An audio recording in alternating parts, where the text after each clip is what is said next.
welcome Estonia and Aljona Kurbatova, who will tell us how it works specifically in our region. Aljona, the floor is yours now. Thank you for inviting us, and I will try to share my screen also to illustrate our experience with some slides. It's always difficult for me to talk about Estonia in the sense of good practice, because I think that we are a very good example of how delays in implementing evidence-based approaches can really affect the country and turn problems that initially maybe isn't that bad into a very severe social problem. And when we are talking about Estonia, it's important to keep in mind some of the facts that where we come from and where we are. Is that in Estonia, a quarter of adult population has used drugs during lifetime. So if we are speaking about criminalization of drug use, basically we should at some point in their life incarcerate 25% of all adult population, which I think would be completely unreasonable, even if we wouldn't have so much evidence-based proving that this approach does not work.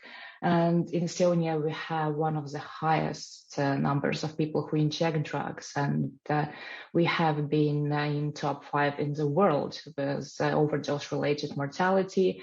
And we are also one of those countries who has very high prevalence of HIV among people who inject drugs.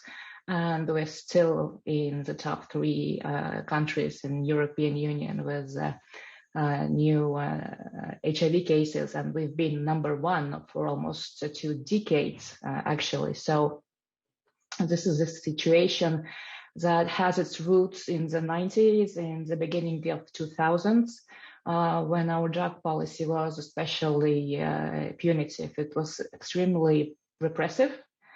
And even when we saw that HIV started to spread among people who inject drugs, we didn't really put much effort into reviewing our drug policy.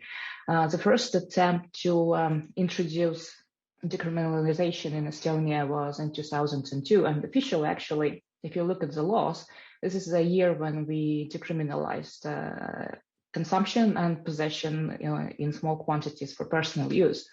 But now, with the experience that we have, we can clearly see that that was not really a full decriminalization. And why? It's because we still, although use was considered a misdemeanor, so administrative offense, it was still punishable by fine. And initially, those fines were actually very, very high. So it's fine for drug consumption was actually higher than your average income per month, which, as you may see, was very problematic. And also we still had possibility of detain a person, which was implemented mostly in case when a person couldn't pay fines.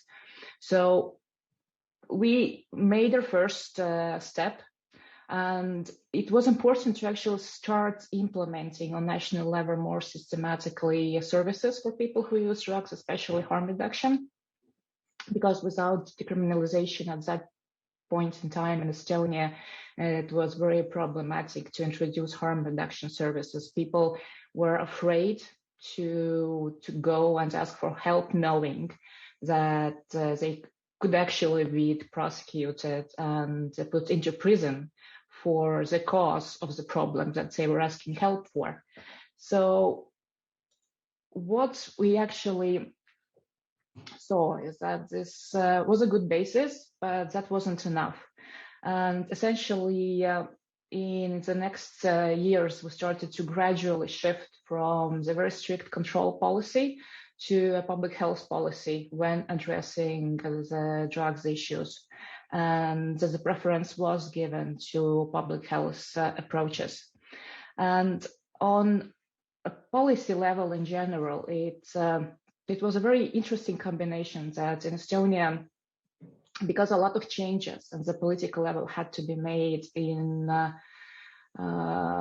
in how police is working. That the overall coordination for a national drug policy went over to the Ministry of Interior, which is not exactly logical if you think about transition to public health policy. But in many ways in Estonia, the Ministry of Interior and Police became one of the main advocates for the shift towards public health policy in the drug policy, because the burden that the police was facing when they had to prosecute people for simply using drugs, even if it was only classified as administrative act, was actually very high, and they were putting so much time and effort into it that they didn't have time to address more serious issues like domestic violence and many other issues that started to increase in society. And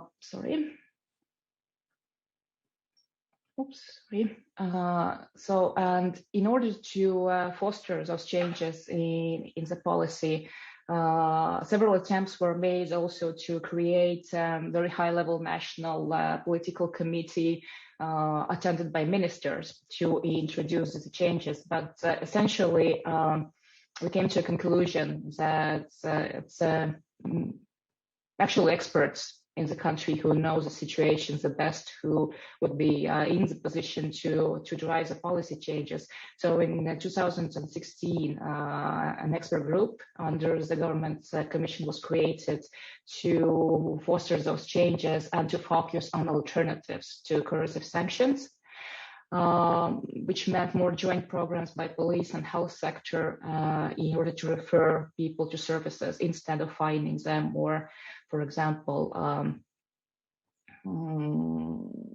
detaining. And what that led to is that in 2015, we started to reinvent decriminalization in order to fix the mistakes we did when we introduced it.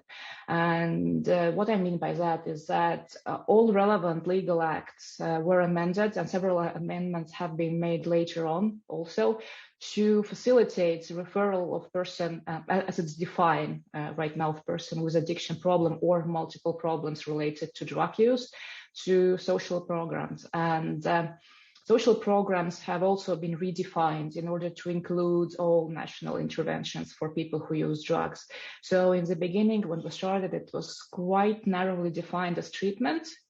Basically, even people who were not addicted to drugs were forced into treatment programs if they wanted to avoid fines, which again led to a different kind of problem. So in 2015 and 16, we reviewed all the legislation, the code for misdemeanor, of criminal procedure, and penal code, and on all levels of proceedings. A possibility was introduced to either terminate proceedings or to refer a person to a social program. And the social program was then defined as a variety of different measures. But I think that one of the most important changes made at that point was that in the Code of Criminal Procedure, we introduced the possibility to terminate criminal proceedings in case of a lack of public interest and negligible guilt, and basically drug consumption and possession for personal use, which is a misdemeanor, but also minor offenses related to drugs. Now, basically, it was possible not to prosecute people. Why this was so important for us specifically in Estonia? Some of you may know in Estonia we had during the last 20 years almost the main injected drugs as fentanyl, which is a very potent synthetic opioid. So basically the amount of drug you needed for personal use per day already qualified as large quantity, which was not a misdemeanor but a criminal act. So we disproportionately prosecuted people who already were in a worse situation. So, for example, a person who uses cannabis, if he had the same amount of doses For example, 10 doses, it was a small quantity, he would not be prosecuted. But if it was a fentanyl user who had 10 doses, then because fentanyl is so potent, it was automatically a criminal offense, and he was prosecuted. Although, as we know, people who use cannabis have much less severe social problems than people who use opioids. So, and those changes, while it does not mean that we have fully depenalized drug use, they allow us to offer social and health services instead of coercive sanctions. And if we look very generally what those responses right now in Estonia, it's a range of support and harm reduction, which really has been very essential for us to be able to make a change in the situation.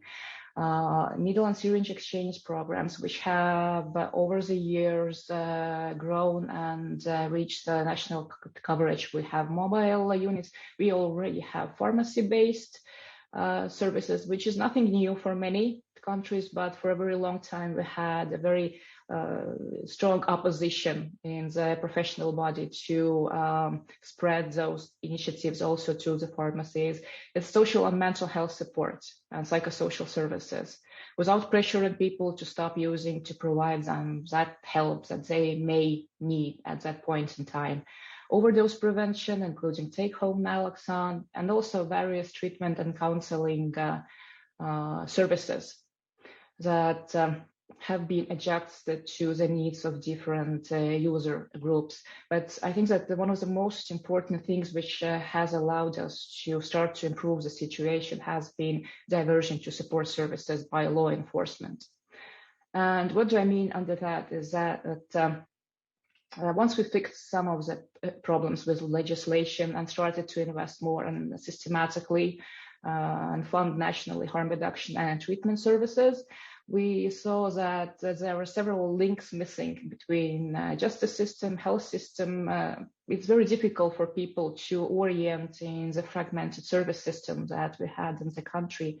So together with the police, the health sector elaborated a social support program, which is abbreviated SUTIK in Estonian, and representatives of people who use drugs was also engaged in development of this program. It has been inspired by the LEAD, which is Law Enforcement Arrest Diversion, a US-based program. And essentially it was for referral of people who use drugs and who have committed a drug-related offense to a support person by police officers. And it's a very low threshold harm reduction based program, which provides peer counseling, support, and voluntary referrals to health and social services, which are needed to improve the social and health situation of the person. And it's a kind of a link that all official services can use to provide to a person who uses drugs this constant support in attending different services. So basically, police officers, including patrol, courts, prosecutor's office, prisons, probation officers, health and social service providers, all can refer a person who uses drugs, regardless of the drugs he uses, of severity of the social or health problems, to this very general support service, where he will get a specific support person who will work with him and will help to make sure what the problems are. So how it works in Estonia is that, those are quotes from by a support person, is that there's a 24/7 service, and police can call at any time, day and night, to a support person and ask him to come to meet with a client who has, for example, been detained by police. And if there are no aggravating circumstances, so there are no violence, and or, for example, then a person can be introduced to the program by police. And After the initial meeting, the support person will then make a short risk assessment. And based on that risk assessment, they will decide together with the clients what are the most important things that needs to be addressed in order to improve life of that person. And I think that one of the basic changes that has been made also with the introduction of this program is that the change cannot be forced, and people have different needs. So the services on national level are no longer oriented on sobriety, so to say. Our end task is not make all people stop using drugs. And also from the perspective of police, it's not the end goal. It's important that a person has access to the help that he needs, and that he understands what are the main problems that needs to be addressed. So what we have seen is that demand from law enforcement, the justice system, has grown to expand this program. Basically, the police and other parts of the justice system are saying that health sector is much better in working with people who use drugs. So we would be very happy if in the course of the next few years, we wouldn't have to do that at all and would be able to concentrate on things which are more important. And we see that people, if they feel that they're not pressured to stop using, and if they do not have to be afraid of being punished, they are more likely to actually turn to services and change their behavior. So maybe while not stopping using drugs, but they still become more less risky in their behavior. And what has that meant for our situation is that here's a 20-year graph of our overdose deaths. Although we started with decriminalization in 2002, in the next decade, we witnessed also the emergence of synthetic opioids. And since in those years, our services were not adapted for people who use drugs. So the decriminalization was on paper, basically. Once we started to really invest in services, so when we look at 2015 and later on, then after the small spike, it was a steady decrease. And basically today, thanks to all those services that have been implemented and this more humane and non-punitive approach, the number of overdose-related deaths has dropped to the lowest ever in 20 years, which for us is all the evidence we need that this course of actions that has been taken in recent years is the ones that will bring us the results that we need. And just to finish off, is that where we started, there are two quotes. One from 2005 from a very good colleague who then said that such action is as effective as giving to drunkards free beer and soup in the mornings, hoping that general opinion on harm reduction and all non-punitive actions. And when we look at the police official statement today, they are all very pro non-punishing people. There are thousands of people who need help, and they just need somebody who will listen to them and who will help them. And there is nothing about punishing people. So this has been our story so far. And it has taken us a long time. I would hope that other countries are faster, but then again, it's better late than never. Thank you.